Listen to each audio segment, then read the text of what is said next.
Are you getting a divorce? I couldn't make it on my own because I don't make enough to support me and my daughter. I don't make enough, and I don't have an education to go do anything better. Yeah, she's right. Notice his reaction. Not, I didn't know you felt that way. I don't want you to be with me because you feel like you have no choice. Or let me try to be the man that you married. Let me do better. None of that. Just, she's right. Yeah, she can't go anywhere. She doesn't have the education. She doesn't have the training. She's stuck with me. This reminded me of the video that I did last week where a man who is a TikToker and a part-time fighter wanted his wife, who is a professor, to quit her job so she can quote-unquote make him a ham sandwich. And I was talking about the risk involved for women who forego their careers to be a wife and a mom. And sometimes it is an extremely vulnerable position if you're expecting the wrong man to be a provider. This is why I say not every man that wants to be a provider is a good guy. He's providing for her and her child 100%. In exchange for her soul. He knows she's stuck with him and he doesn't care. That's exactly where he wants her. And then he's allegedly cheating on her as well. Not every man that wants you to quit your job and be a full-time mom has the best intentions. Sometimes it's just so they can control you better or to trap you, to make sure that you can't leave no matter what they do. Welcome to my channel. So today we are talking about stay-at-home mom, how they're losing everything during the divorce. So the question is, before you get married, ask yourself, are you planning to become a stay-at-home mom, or are you planning to have a career while you're still married? The thing is, you need to understand that anything can happen in life. So before you make that decision, look at your long term, exactly what's going to happen. So let's watch this video and we're going to discuss at the end exactly what's happening and what are your thoughts. Yo, that stay-at-home mom that's getting a divorce after being married for 7 years. She said this happened all of a sudden, and what sucks is that she has no money. All the credit cards that she uses are under her husband's name. She's not on the deed or the title for the home. She doesn't own any of the cars that she drives because, again, it's under her husband's name, and she has a 7-year gap in her resume. Everyone is saying in the comments, too, that you can get custody of your kids still, you can get alimony, you can get child support. Let's think about that. She was married for 7 years, which is, by law, considered a short marriage. And all of that is determined by a case-by-case scenario. The dad is the provider. The dad is the homeowner.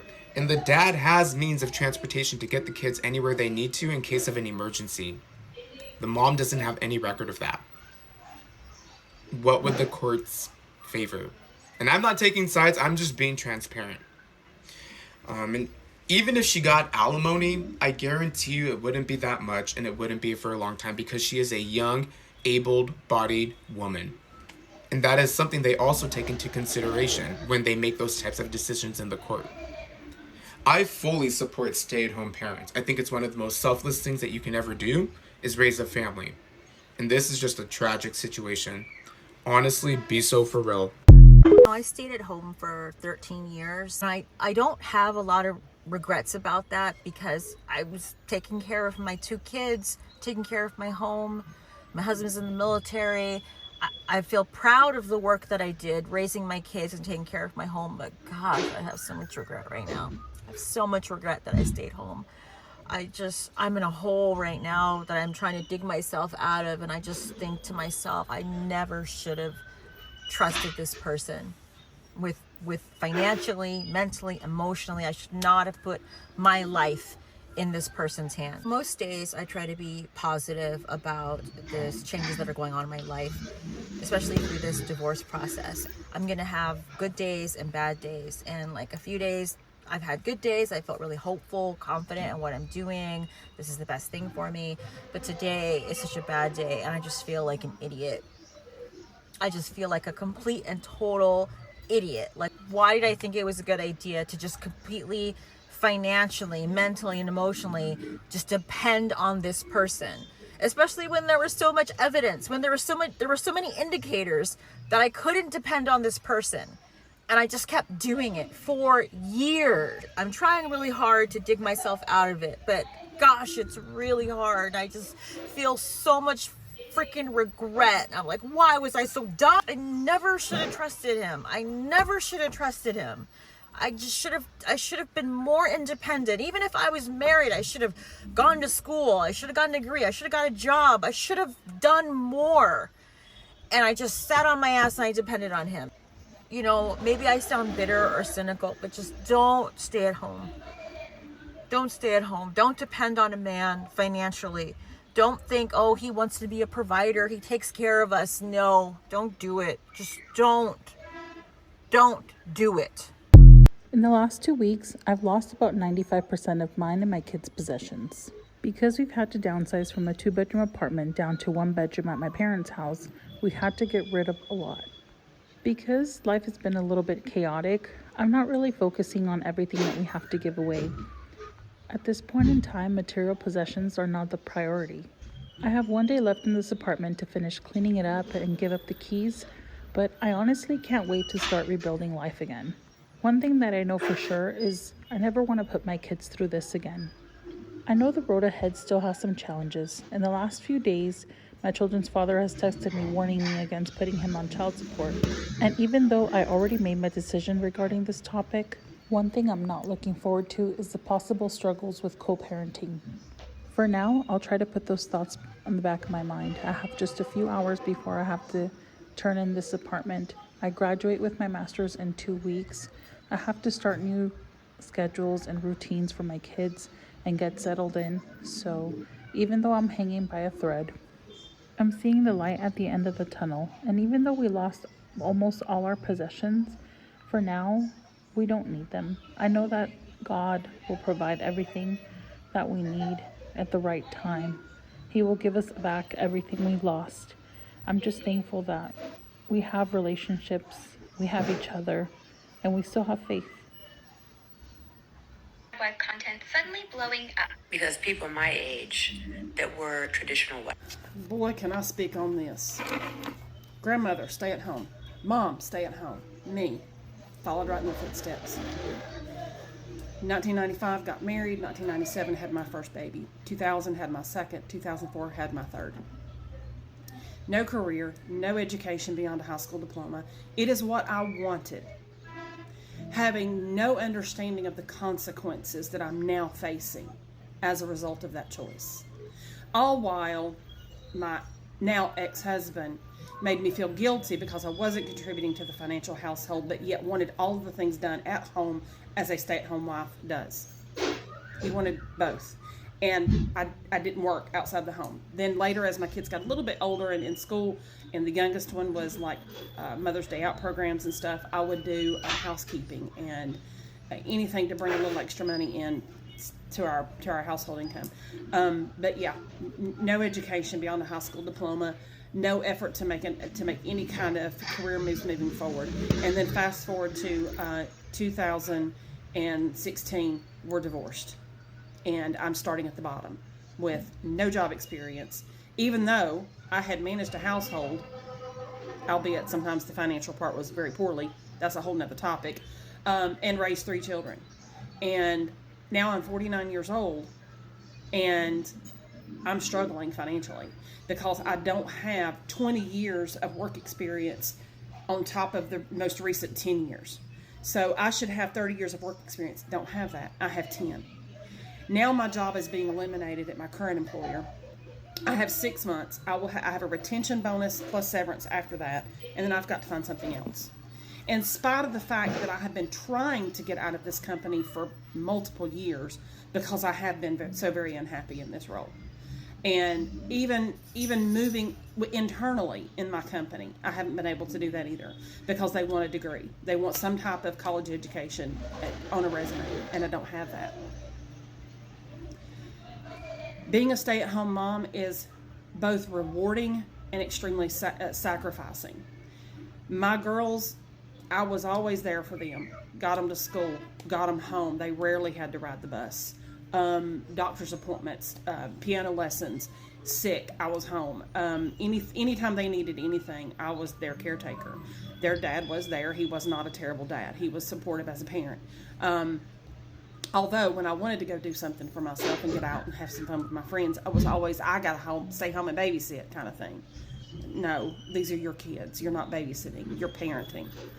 At the time, I didn't have that verbiage. I didn't have that vocabulary because I didn't understand that what he was saying was not okay, because it's what I had known all my life.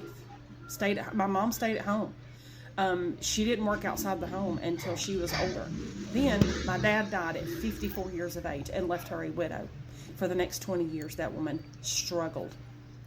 So whether it's divorce or death, trad wives, we're in this economy especially. Our parents did not experience the same thing that we're experiencing in the 80s. The job market, things were so much better in the 80s than it is right now. So if you're going to be a trad wife, and if that's what you want, and again, that is what I wanted, but it's also all that I knew, and I did not have a college education, and for me to try to work and pay daycare, it was pointless because I wasn't making enough money to justify paying for the daycare. I was basically working to pay daycare is what I would have been doing, because again, I was making just above minimum wage because I had no skills to even give me that higher dollar amount, and then I got married and had kids, and then I wasn't working. So, if you're going to be a trad wife, prepare yourself. I wish I had known then what I know now. I wish I had had people like me telling me what I'm telling you now. Don't rely on your significant other to take care of your needs forever, because shit happens. You think you're justified? I've been what? I've been doing what for 10 years? You've been writing on my income. I've been writing on your income for 10 years. Being a stay-at-home mother, which you wanted me to.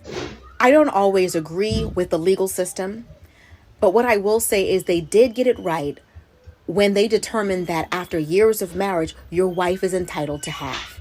Even if the men kick and scream, even if the men are like, that's my house, that's my car, my job is the reason why you got... Even the legal system knows that that's not true. Because while you were able to be out and about and able to climb the corporate ladder, while you were able to go on the business trips and stay late and all that, somebody was at home making sure the house was running smoothly. Somebody was picking up little Johnny from school. Somebody was making sure the kids were well fed, that their homework was done, that they were bathed. Somebody was making sure that all of the home duties were taken care of over the 10, 15, 20 years, however the duration of the marriage. Somebody was getting it done. He was able to climb that corporate ladder due to someone else's effort. And even the legal system is wise enough to realize that that woman is entitled to half, because even if she wasn't with him shooting in the gym, so to speak, she was with him and making sure that he was able to be the kind of man he was at work because of what she was doing at home. Sometimes the life of a stay-at-home mom is a miserable one. A one where you have to almost ask permission like a child to spend any little money. That you are guilt-tripped and manipulated and meant to feel like you are wasteful when you try to do any little thing for yourself. Like you can't even buy a Starbucks drink without him saying, I mean, come on. Some men, they encourage you to be a stay-at-home mom because they feel like it puts them in a position of power. They want to rule you with the finances. They want to be able to have you come to them like a child and ask for things. It's not as glamorous as sometimes it seems. I know the idea of working a 40-hour work week doesn't always appeal to some women, and I get it. But the life of a work or stay-at-home mom is 24/7, no vacations, no time off, no none of that. Like, you need to figure out what's best for you and make sure that you find a partner that appreciates your role, whether that role makes income or not. I think it's really sad sometimes when you see a woman who's been divorced, how hard she has to work to rebuild her life.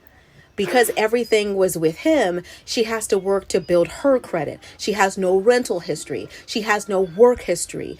And she ends up living far below the standard of living that he's living because she doesn't have anything of record. So what am I saying? Even if you are in a situation where your husband can handle all the bills, my personal suggestion is, even if it's a side hustle, if it's a hobby, I don't care how much or how little money it makes, find a way to make some money on your own, on the side. Have some kind of income so that you're not completely dependent. Even if you're like asking your husband for permission to get a Starbucks drink, if that's what you want to do, then go ahead and do it. But certain things you want to be able to treat yourself here and there, and you don't want to feel like you have to ask permission. I feel like every woman should have some kind of way, it doesn't matter how well your husband's taking care of you, to make some money. Even if you're on here and you're making TikToks or YouTube videos, or you learn how to crochet, or you know how to knit, you braid hair on the side. I don't care what it is. I have seen one time too many with a divorcee trying to get her life together after 10, 15, 20 years, and she has to start all over from scratch. And I don't want that for y'all. All right, so we are looking at this video and you're looking at women who are literally crying bitterly and they are regretting. The reason why is right now they have stay-at-home mom. Yes, they have kids and now they're divorced and they have no savings, they have no jobs, and they're living with nothing apart from the children they have. And right now, if you look at this video, there's one thing in common. It's the husband who told them to leave their job, to stay at home and take care of the family, take care of the children, and of course, they will be the provider. Now, fast forward maybe 2 years down the line, 4 years down the line, 10 years down the line, or 20 years down the line, and then things happen. As we all know, life usually throw curveballs here and there. And then maybe one partner decide, no, what? That's it for me. I want a divorce. Or maybe one person become unfaithful. Maybe one person become physical abusive and the other partner is like, no, I don't want this marriage. This is not what I signed up for. So they decide to divorce. Now, the person who's gonna lose out at the end of the day is the stay-at-home wife, the mom, because one thing, she doesn't have a job. 2, she doesn't have any saving. 3, she has no car. She has no car, or she has her kids who are depending on her. When she leaves, she's literally living with nothing apart from the children she has. So most of these women right now, they're crying bitterly and they're saying they regret why they left their job, because starting over is not easy. Starting over with nothing is not easy. Starting over from scratch when you have children who are depending on you is not easy. I remember most of these husbands who literally leave their wives, some of them, they don't even provide childcare. Some of them even they become difficulty just to support their own kids. And that is the reality. If you want to ask, if you go online and do research, you'll find, yes, these are the cases that are happening to people. So the question is, for women out there, before you decide to become a stay-at-home mom, ask yourself this question. Are you ready for it? Are you ready for this situation when things don't work out? Are you ready to walk out with nothing? Those are the questions you need to ask yourself. And if you decide to become a stay-at-home mom, why don't you do some business on the side? Why don't you do like online work, like start selling digital products, or start doing something or here and there, so that you're able to save up just for that rainy day? Because things happen. This is life. Things happen. One or another, things happen. One day, maybe you lose your partner loses a job, or maybe you get a divorce, or maybe one partner becomes sick. I mean, things happen. It's life. We all know that. So we need to be careful about how the decision we make, especially during marriage, because at the end of the day, we need to be careful, because at the end of the day, we are 2 people deciding to get married. But when it comes to life, we need to be financially independent to become successful, in order to take care of ourselves, in order to take care of the bills, in order to become a purposeful member of society. Do you agree? Let me know. And of course, drop your comments.